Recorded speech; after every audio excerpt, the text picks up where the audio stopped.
세이노의 가르침 일부. 아무것도 가진 게 없다고 느껴질 때 내가 말한다. 경제적으로 실패하였다면 저 아래 낮은 곳으로 내려가라. 체면 때문에 그렇게 하지 못한다고?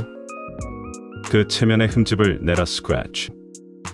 출발점을 저 낮은 곳에 다시 그어라 스크래치. 당신이 놓치려고 하지 않는 생활 수준이라는 것을 지워 버리고 스크래치. 새로운 출발점 스크래치에서 무에서 from scratch. 근근히 살아가면서 scratch along. 돈을 모아라 scratch 밥. 그러면 돈 스크래치 쌓이게 된다. 이것이 실패로부터 탈출하는 비결이다. 스크래치하라. 실패하면 제로점으로 내려가라. 종에서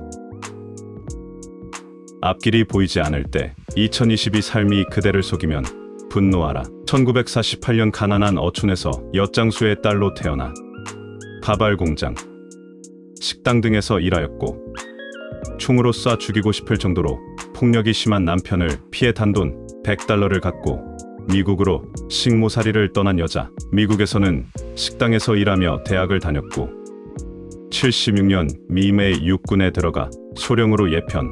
50세가 넘은 나이에 하버드 박사과정에 다니는 여자 서진규. 그녀는 나는 희망의 증거가 되고 싶다 이거라 해서 이만큼 성공하기까지 나에게 가장 큰 힘이 된 것은 반항심과 복수심이다 라고 쓰고 있다. 수차례 그래미상과 MTV상 시상식에서 트로피를 몇 개씩 수상한 미국의 백인 랩 가수 에미넴. 그 역시 쓰레기 더미나 다름없는 환경에 서 살았다. 생후 5개월 만에 아버지는 도망갔고 마약 중독자인 어머니는 완전 떠돌이였다. 에미넴의 삶을 그린 영화 8마일을 보면 그의 어머니 가 아들의 동창생과 동거를 하면서 그 동창생이 오럴 섹스를 안 해준다 고 아들에게 호소하는 골 때리는 장면도 나오고 자기 애인이 친구와 섹스를 하는 것을 목격하는 장면도 나온다. 당연히 그의 노래에는 어머니나 애인에게 쌍욕을 퍼붓는 내용이 나오며 대부분의 가사는 아주 반항적이고 폭력적이고 외설적이며 욕으로 도배되어 있어 2000년 미국에서 공공의 적으로 꼽힐 정도였다. 50이 가까운 나이인 내가 에미넴의 CD를 싱글 포함 6장이나 갖고 있으며 아주 즐겨 듣는다는 것을 알면 아마도 쇼크 먹는 사람들이 있을 것 같다. 2022 70을 바라보는 지금도 여전히 운전할 때 자주 듣는다. 미국의 어느 학교에서 총기 사건이 일어나고 범인이 에미넴의 앨범을 즐겨 듣곤 했음을 기자들이 지적하자 그는 이렇게 말한다. 심히 유감이다. 하지만 당신은 너무나도 미운 사람이나 짜증나는 사회를 없애 버리고 싶은 충동을 느낀 적이 없는가? 나는 학창시절 나를 괴롭히던 녀석들을 죽이고만 싶었다. 집에 돌아와 자기 방해의 모든 것을 닥치는 대로 부수는 심정을 이해하는가? 나는 이해한다. 나는 주먹으로 피가 나오도록 방바닥을 치고 거울을 깨 부순 적도 있었다. 내가 어린 시절 이발소에는 대부분 푸시킨의 시가 걸려 있었다. 삶이 그대를 속일지라도 슬퍼하거나 노하지 말라. 우울한 날들을 견디면 믿으라. 기쁨의 날이 오리니. 마음은 미래에 사는 것, 현재는 슬픈 것, 모든 것은 순간적인 것, 지나가는 것이니. 그리고 지나가는 것은 훗날 소중하게 되리니. 나는 이 시가 참 싫었다. 내 삶은 수제비로 범벅이 되어 있는데 슬퍼하지도 말고 노하지도 말라니. 희망은 안 보이는데 견뎌내라니. 세상은 이른바 배웠다는 위선자들로 가득 차 있는데 기쁨의 날이 올 것을 믿으라니. 돈 봉투를 안 가져온다고 나를 책망한 담임은 어느 날 모범 교사로 칭송을 받고 나중에 교장까지 되었다. 나는 자원 입대하였는데 멀쩡한 부잣집 친구들은 징집 면제되고 그런데 지나가는 시간이 훗날 소중하게 된다니. 그것을 나보고 믿으란 말인가? 나는 세상에 대한 나의 분노를 폭파시키고 싶었다. 그래서 영화 쉰들러 리스트의 주인공처럼 세상이 뒤집힐 전쟁을 기다렸던 적도 있다. 그러나 그렇게나 세상을 욕하고 가래침을 줄곧 뱉었지만 정작 나 자신도 크게 다를 바 없었다. 언제나 눈이 시뻘겋게 일확천금만을 노리며 한탕할 기회만 노렸고 아무 하는 일도 없이 꿈틀거리기만 했다. 카프카의 변신에 나오는 벌레처럼 나는 먹고 싸고 먹고 싸는 그런 존재였던 것이다. 어제가 오늘이고 오늘이 내일이었으며 내일은 다시 어제였다. 조그마한 차이도 없었다. 나는 내가 혐오스러웠다. 내가 분노하여야 할 대상은 세상이 아니었다. 나 자신이었다. 나는 혐오스러운 나의 삶이 너무나도 한심하였고 끝내는 저주스러웠을 정도로 스스로에게 분노하였다. 내가 나를 죽이고 싶었던 것도 어쩌면 그런 혐오감과 분노에서 벗어나지 못하는 절망에서 비롯되었을 것이다. 나는 나를 죽이고 싶을 정도로 내 삶의 주인이 되고 싶었다. 나는 5월의 찬란한 햇살 밑에서 향긋한 꽃 내음을 그대로 들이마시며 어깨를 펴고 살고 싶었다. 당신은 어떤가? 내가 수집하는 것 중에 모형 자전거가 있다. 이미 50개 정도는 되는 것 같다. 인생은 자전거와 같다. 뒷바퀴를 돌리는 것은 당신의 발이지만 앞바퀴를 돌려 방향을 잡는 것은 당신의 손이며 눈이고 의지이며 정신이다. 당신의 발이 생활이라는 이름으로 당신을 움직여는 주지만 정작 당신의 손은 호주머니 속에 깊이 박혀 있는지도 모른다. 정작 당신의 눈은 당신 앞에 놓인 길을 바라보지 않고 옆에서 빠른 속도로 지나가는 오토바이들과 스포츠카만 부러운 마음으로 바라볼지도 모른다. 때문에 비록 열심히 페달을 밟고는 있지만 당신이 탄 자전거는 제자리를 맴돌 뿐이다. 만일 당신이 말초신경이나 자극하는 것들에 현혹되어 채팅, 게임, 공짜 사이트, 복권, 유명 브랜드 상품, TV, 술, 도박, 경마 등 일확천금과 한탕주의의 망상에만 몽롱하게 사로잡혀 있다면 당신이 바로 그렇게 제자리를 맴도는 사람이다. 그렇게 삶에 질질 끌려다니며 제자리를 맴도는 사람들이여, 이제는 그 삶을 정면에서 바라보아라. 비겁하게 외면하지 말라. 그 삶이 자랑스러운가? 이제는 그 삶에 대해 분노할 때가 되지 않았는가? 파충류와 포유류의 차이 중 하나는 파충류는 본질적으로 화를 내거나 기쁨을 내는 능력이 없다는 것이다. 뇌에서 그런 역할을 하는 변연계가 퇴화되었기 때문이다. 악어쇼에서 악어를 때려도 악어가 화를 내지 않는 이유가 거기에 있다. 당신의 삶이 분노할 대상임에도 분노하지 않는다면 이미 당신의 뇌는 썩어버린 것이다. 차라리 강물에 빠져 죽어버려라. 하지만 이제라도 삶이 당신을 속인다고 생각되면 그 삶을 던져버려라. 내동댕이 쳐라. 삶은 한 번뿐이다. 삶에 비굴하게 질질 끌려가지 마라. 명심해라. 당신이 분노하여야 할 대상은 이 세상이 아니다. 당신의 현재 삶에 먼저 슬퍼하고 분노하면서 NO라고 말하라. Say no. 그리고 당신의 삶을 스스로 끌고 나가라. 당신이 주인이다. 돈독이 올라야 부자가 되는 줄 아는가? 투자 기법을 몰라서 부자가 못 되는 줄 아는가? 절대 아니다. 일확천금의 기회가 있다고 생각하는가?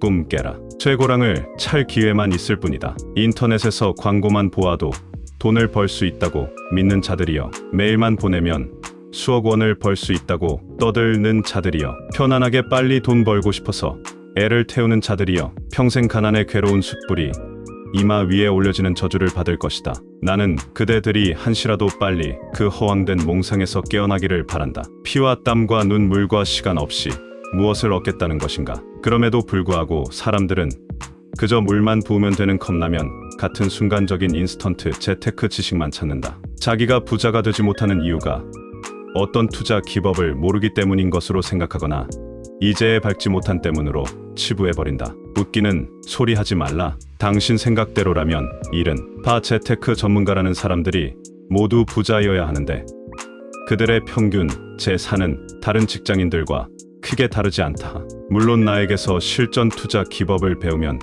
돈을 더 벌 수도 있을 것이다. 그러나 나는 당신이 스스로의 삶에 대한 태도부터 바로 세우지 않는 한 절대 부자가 될 수 없다고 하면서 당신을 한심한 사람으로 매도하고 독서를 퍼붓는 사람이다. 자기 삶의 노예가 되어 자기 생활과 시간을 통제하지 못하는 사람이 어떻게 돈의 주인이 될 수 있단 말인가?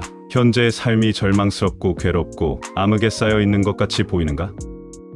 그렇다면 이제 분노하라. 분노를 느끼는 사람만이 닫힌 문을 세게 쾅쾅쾅 두드릴 수 있다. 용수철처럼 그 자리를 박차고 나와 당신의 삶을 이 거친 세상에서 우뚝 홀로 세울 수 있도록 시간을 소중히 여기고 피 튀기듯 노력하라. 그리고 이제는 자전거 손잡이를 제대로 잡고 정면을 바라보고 페달을 밟아라. 그렇게 하기 시작할 때 당신은 당신 삶의 주인이 되는 것이며 그때 비로소 돈이 당신의 노예가 되어 당신을 섬기게 되는 것이다. 인생 역전은 당신 스스로 현재의 삶에 분노하여 그 삶을 뒤집어 버릴 때 이루어지는 것이지, 수백억짜리 복권에 이번에는 내가 당첨될지도 모른다 는 달콤한 상상으로 이루어지는 것이 아니란 말이다. 2022 그러므로 이제 송순태 시인의 시지우개를 인용하여 말한다면 굳은 것이라고 다 불변의 것은 아니며 출렁인다고 해서 다 부질없는 것도 아님을 깨닫고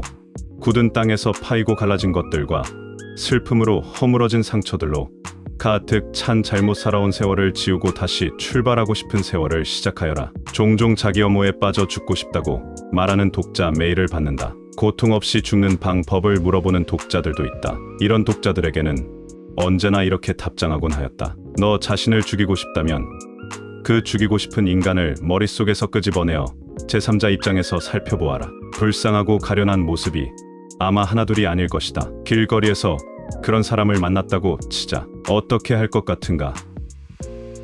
칼로 찔러 죽이겠냐? 아니면 이런 사람도 있구나. 불쌍하구나 생각하면서 뭔가 이끌어주고 도와주고 싶어질까? 아마도 후자일 것이다. 바로 그 마음을 너 자신에게 가져라. 너 자신을 불쌍히 여기고 보살펴라. 난 내가 혐오하는 누군가를 죽이고 싶었어요. 그래서 수면제를 먹었죠. 하지만 내 안에 내가 사랑할 수도 있는 다른 베로니카가 존재한다는 걸 모르고 있었어요. 파울로 코엘료의 베로니카. 죽기로 결심하다 해서 정신병원에 갇힌 베로니카가 간호사에게 하는 말이다. 나는 믿는다. 누구에게나 그 내면에는 그 육체의 주인이 사랑할 수도 있는 그 자신이 존재하고 있다고 말이다. 당신 자신을 당신이 사랑할 수 있는 사람으로 조금씩 바꿔나가라. 삶이 절망스럽지도 않고 괴롭지도 않으며 암흑에 쌓여있는 것도 아닌 상황 속에 있는 사람들이 분명 있다. 부잣집에서 태어나 고생이 뭔지도 모르는 채 이미 물려받은 혹은 물려받을 것이 많거나 억대 이상의 연봉을 받고 있거나 장사나 사업으로 자산을 마련하는데 성공한 사람들 말이다. 이들은 삶에 분노할 거리가 없을 가능성이 큰데 내 글이 얼마나 도움이 될지 모르겠다. 2022 천재 앞에서 주눅 들지 말라. 가스보일러에 사용되는 환풍기 부품 등을 생산하는 종업원 50여 명의 중소업체 파워텍. 이 회사가 2000년 1월 리타워 인베스트먼트사의 경영권이 넘어갔다. 리타워 인베스트먼트사의 회장은 불과 31살인 미국계 한인 최유신 회장. 미국 하버드에서 경제학을 전공했고 자딘 플레밍 증권사에서 기업 인수합병 업무를 담당하다 스미스 바니 은행 한국 지사를 거쳤으며 98년에 하버드 후배들을 긁어모아 회사를 설립했다. 그의 아버지는 한국 경제계 유명 인사이다. 최 회장은 파워텍의 경영권을 넘겨받자마자 그 회사를 아시아 지역 인터넷 벤처 회사들을 인수합병하는 투자회사 리타워텍으로 탈바꿈한다고 발표했고 리타워텍은 현금 투자는 거의 없이 주식 수합을 통해 여러 기업들을 인수하면서 지주회사로 변신한다. 그리고 리타워텍은 역사상 최대의 외자유치라고 하는 13억 5천만 달러의 외자유치 계획을 발표한다. 2000년 7월 21일 13억 5천만 달러 당시 환율로 약 1조 5천억 원가 해외에서 들어왔지만 그 돈은 불과 3시간 만에 다시 해외로 빠져나갔다. 그 자금은 하루 0.3% 이자를 주기로 하고 3시간 빌린 초단기 외화자금이었다. 어쨌든 리타워텍의 주가는 2000년 1월 4일 2,415원에서 35일 연속 상한가라는 기록을 세우면서 5월 18일에는 36만 2천 원에 달하게 된다. 누군가 떼돈을 긁어모았다는 말이다. 주가는 얼마 후 곤두박질 쳤고 2001년 금감원에서 검찰에 수사 의뢰하고 어쩌고 하였지만 주목할 만한 특별한 일은 일어나지 않았다. 리타워텍에 대한 신문기 사들을 정리한 것이다. 나는 리타워텍 관련 기사를 보면서 참 대단한 천재들이라는 생각을 떨칠 수 없었다. 무엇보다도 나는 죽었다. 깨나도 1조 5천억 원에 달하는 외화를 3시간 동안 빌리는 방법은 생각하지 못한다. 게다가 사전에 리타워텍은 국내 최대의 법무법인인 김앤드장 법률사무소를 통해 재경부에 그러한 해외 투자 계획을 설명하면 해 짐작이지만 3시간 동안의 투자라는 사실은 설명하지 않았을 것이다. 적법 여부를 묻는 공문을 보냈었고 재경부 관계자는 검토 결과 하자가 없어 적법하다는 회신을 보냈다라고 한다. 치밀하다. 천재들이다.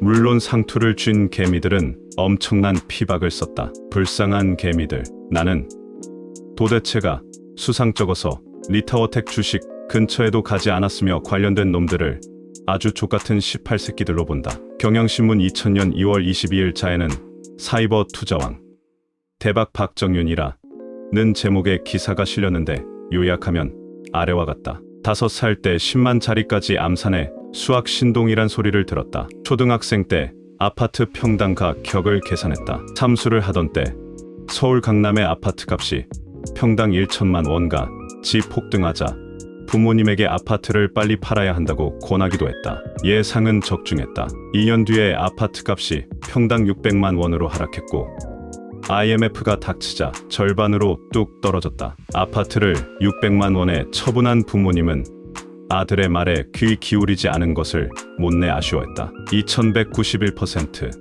2057%, 99년 4월 15일 1-2회 한화증권 주최 사이버 투자대회 대학 부문에서 그가 올린 경이적인 수익률이다. 1천만 원의 종잣돈으로 사이버 매매를 통한 실전 투자를 해 2억여 원을 660만 원을 투자해 1억 4천여만 원을 벌었다. 지난 1월 증권 사이트 세르파 주최 밀레니엄 증권 수익률 게임에서는 1천만 원 모의 투자를 해 1823%의 수익률을 올렸다. 대학생이 된 뒤 수학 강사 자리를 얻어 1년 만에 1천만 원의 시드머니를 마련하였을 때 공모주를 중심으로 투자했다. 1천만 원은 3년 만에 무려 1억 5천만 원으로 불어났다. 그런데 IMF가 닥쳤다. 결국 98년 1월에 2천만 원으로 곤두박질 쳤다. 1년여의 시간이 흐르자 베팅을 하기로 결심하고 2천만 원 시드머니 중 1천만 원을 투자했다. 한화증권에서 실시한 투자대회였다. 세계 대회에서 받은 상금만도 2억 5천만 원. 주식에 필요한 공부는 하루라도 게을리하지 않는다. 그는 어릴 때부터 경제신문을 즐겨봤지만 TV는 거의 보지 않았다. 지금도 신문의 경제면은 하나도 빠뜨리지 않고 본다. 그의 취미는 주식 투자. 일이 아니라 취미로 주식 투자를 즐기는 것이 만보다 더 많은 수익을 올리는 원천이라고 한다. 당신은 이런 기사를 보면 무엇을 느끼는가?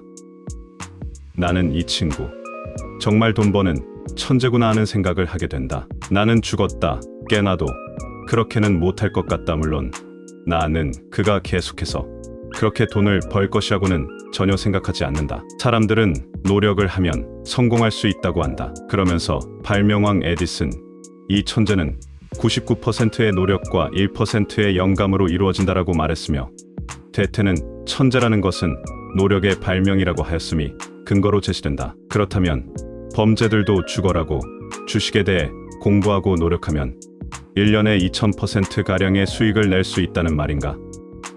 어렸을 때는 정말 노력만 하면 그렇게 천재 비슷하게 될 수 있는 줄 알았다. 그러나 세상을 살다 보니 그런 말들은 주로 이미 1%의 영감을 타고난 사람들이 하는 말이었고 그저 천재가 둔재들에게 조금은 미안한 마음에 당신들도 노력하면 어느 정도는 이룰 수 있다는 뜻으로 보내는 격려가 아닌가 생각하게 되었다. 국어사전에서 조차 천재를 타고난 뛰어난 재주 또는 그러한 재능을 가진 사람이라고 정의할 뿐 노력의 결과라고는 말하지 않는다. 영화 아마데우스를 보았는가?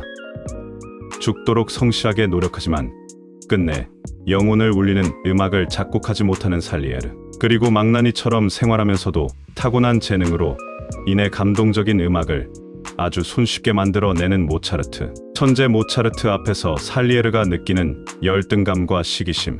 나 역시 천재들을 보면 언제나 열등감과 시기심을 느낀다. 영화 굿 윌 헌팅을 보았는가?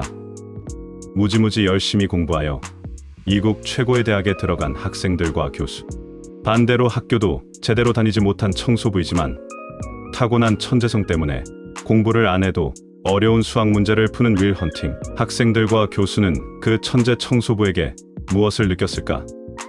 시기심, 열등감 등이 복합적으로 작용하면서 좌절도 느끼지 않았을까? 모파상의 스승 플로베르는 천재, 칭찬할 필요가 없다. 그는 일종의 정신병자이다 라고 혹평했지만 누가 뭐래도 천재는 우리들에게 부러움의 대상이 아닐 수 없다. 미국 국립보건원 NIH 과학자들은 천재 아동 200명과 보통 어린이의 DNA를 분석해 중요한 차이를 발견하고 천재성을 결정하는 유전자를 찾아냈다고까지 하는데 왜 나에게는 그런 유전자가 없다는 말인가? 천재 같은 사람들을 보았을 때 나는 나, 너는 너라고 생각하며 살 수도 있겠지만 불행하게도 우리는 시기심도 있고 사촌이 땅을 사면 배가 아프기도 하다. 특히 천재가 저 먼 나라에 있다면 그저 찬사나 보낼지 모르지만 그런 사람이 주변에 있다 보면 우리는 자신이 보잘것없는 듯한 느낌에 빠지고 만다. 왜 나는 이 사람처럼 되지 못하고 저 사람처럼 하지 못할까 하는 질문을 던지면서 말이다. 그래서 공상의 세계에서는 우리가 천재가 되고 은행도 털고 슈퍼맨도 되고 억만장자도 되고 투명인간도 되어 이 세상을 누비고 다닌다. 일확천금을 꿈꾸며 그 돈으로 뭘 하겠다는 상상의 나래는 끝없이 펼쳐진다. 그래서 공상은 즐겁다. 시간 가는 줄 모른다. 그리고 그 공상에서 깨어나면 현실이 싫어진다. 내가 그랬다. 그러나 실망하지 말라. 돈은 1%의 영감을 타고난 천재만 벌 수 있는 것이 아니다. 카드 5장을 쥐고 하는 포커판에서 나올 수 있는 카드패에는 259만 8,960개 종류가 있다고 한다. 즉, 최고의 카드패를 쥘 사람은 약 260만 명 중에 한 명이다. 하지만 포커에서 그런 카드패를 갖고 있지 않아도 당신은 이길 수 있다. 그저 포커 게임에 참석한 사람들보다 조금 더 좋은 패를 갖고 있으면 된다. 그러므로 최고의 카드를 받은 잘난 사람들은 무시해라. 그들의 포커판에는 비슷한 사람들이 몰려있다. 핵심은 천재들의 이야기에 주눅들 필요가 없다는 것이다. 돈을 번다는 것은 다른 보통 사람들과의 게임이지 당신보다 크게 잘난 사람들과의 게임이 아니다. 예컨대 당신이 보통 사람이라면 하버드를 수석으로 나온 사람과 경쟁하게 될 까닭은 없지 않은가. 오히려 그 사람 주변에 더 무서운 경쟁자들이 있기 마련이다. 게다가 이른바 공부 잘하고 머리 좋다는 사람들은 거의 다 학교나 연구소 혹은 법조계나 의료계 또는 유명 기업들에 있다. 이 얼마나 기쁜 사실이냐. 서울대 이공계 수석 입학생들의 80% 이상은 나중에 교수가 돼 있었다는 보고서도 있다. 이 역시 범죄들에게는 너무나도 다행한 일 아닌가. 당신이 보통 사람이라면 교수나 의사 혹은 변호사와 경쟁할 까닭은 없지 않은가. 부자가 되는 데는 신이 내린 어떤 재능이 필요한 것도 아니고 학벌도 배경도 자격증도 큰 도움이 안 된다. 부자가 되는 길을 걷고자 한다면 그것을 빨리 깨달아야 한다. 결국 그것은 다른 보통 사람들과의 게임일 뿐이다. 보통 사람들과의 게임이기에 그렇게 어려운 것이 아니다. 그저 우리는 우리가 속한 분야에서 다른 보통 사람들과 경쟁하여 이기면 되는 것일 뿐이다. 그들이 놀 때 놀지 말고 그들이 잠잘 때 잠을 덜 자고 그들이 쓸 때 덜 씀으로써 목돈을 준비하고 기회를 찾으면 된다. 게다가 그렇게 노력하는 자가 성공할 수밖에 없는 분명한 이유가 있다. 정신 차리고 내 말을 새겨들어라. 보통 사람들은 학벌이나 배경이나 자본이 있어야 성공할 수 있다고 믿는다. 즉, 학벌이나 배경, 자본 등이 없는 보통 사람들은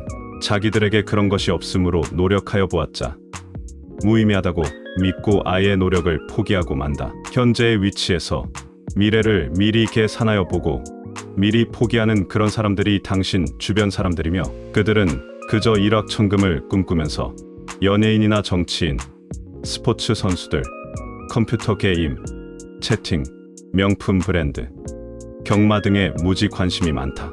당신이 하는 게임은 바로 그런 사람들과 하는 것이다. 기억하라. 이것 역시 당신에게는 춤을 추고 싶을 정도로 너무나도 기쁘고 다행한 사실이라는 것을.